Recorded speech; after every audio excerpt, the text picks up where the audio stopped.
O que você tem pela natureza e pela lógica é uma certeza tão rasa como a que você tem do quadro. Que se eu te desse aqui 10 nomes para você eu ia sugerir, acreditar. você não ia nunca pensar que podia ser Hitler. Não, eu ia chutar Hitler, a menos que tivesse outros nomes Melhores. absurdos. Exatamente. Né? Porque você nunca pode imaginar que um cara que matou 6 milhões de pessoas teria sensibilidade para pintar um quadro. Eu consigo imaginar. Mas eu imagino que a maioria das pessoas não imaginam. Não imaginaria. Eu entendi, concordo. Então, pegando a natureza pela natureza, a natureza, como esse quadro, ela me dá algumas certezas mais limitadas.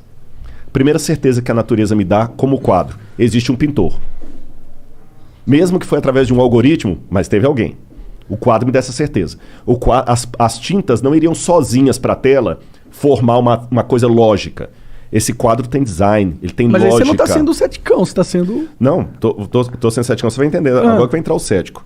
Esse quadro me mostra design, ele mostra lógica, ele mostra que tem alguém que o pintou. Mas quem me garante que esse alguém não é um Hitler?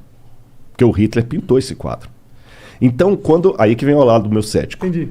Essa sua certeza, o máximo que ela pode te dar é a ideia que existe um Deus. Sim. Vamos usar o nome Deus. Sim. Pode usar qualquer nome. Mas quem garante que esse cara não é um brincalhão cósmico que tá ferrando a gente aqui tudo? Bom, eu não tenho essa certeza. De verdade, eu não tenho. É uma coisa de acreditar mesmo. O que me dá intuição é que aquilo que você estava falando, a realidade parece ser boa no sentido de tem muita merda, mas as coisas vão caminhando, vão melhorando. Tipo, parece que tem algo dentro dessa realidade que quer progredir, tá ligado? E isso é a evidência que eu uso para que eu não tenha uma imagem desse Deus que eu acho que exista, mas eu não tenho nenhuma certeza das características dele. Aí que tá o ponto. Agora você chegou no ponto. Sim. E aí que vem o meu testemunho agora de fé. Eu, quando eu olho a natureza, ela me dá essa certeza. Não, tem que ter um design. Pá, o cara deve ter intenção, tudo. Tá. Só que ela não me responde se ele me ama ou se ele é um Hitler. Então a primeira coisa que eu tenho que trabalhar é a possibilidade de Deus existir. Depois que eu trabalhar essa possibilidade de Deus existir, eu vou trabalhar uma segunda possibilidade. Será que ele se revela? Será que ele consegue ficar pequeno bastante para me entender? Aí que eu começo a buscar na história das religiões por que aquele livro chamado Bíblia Sagrada é realmente a palavra dele ou não. É lógico que em 30 segundos não dá para eu resumir para vocês por que eu cheguei à conclusão que a Bíblia é a palavra de Deus e o Bhagavad Gita não. Eu precisaria de mais tempo, mas vamos deixar o beneplácito que eu fiz pesquisas para isso. E eu cheguei à conclusão racional que a Bíblia é a palavra revelada de Deus.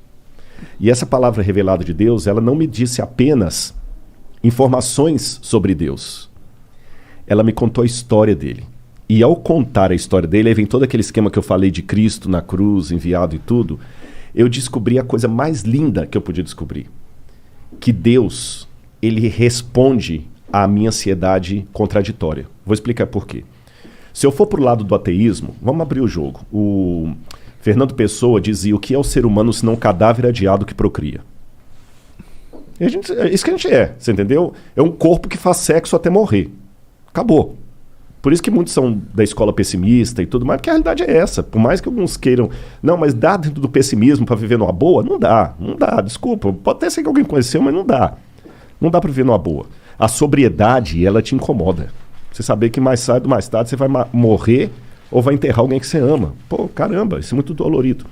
Por outro lado, se eu for pro lado do teísmo, que é chamado crer no Supremo, mas ficar só com o quadro não me diz se quem pintou foi uma freira que eu poderia levar para minha casa e que ia cuidar de mim se eu estivesse doente, ou se era um maníaco como o austríaco que matou 6 milhões de caras, porque os dois podem pintar quadro. Então eu preciso de algo a mais desse Deus, além da certeza que ele existe.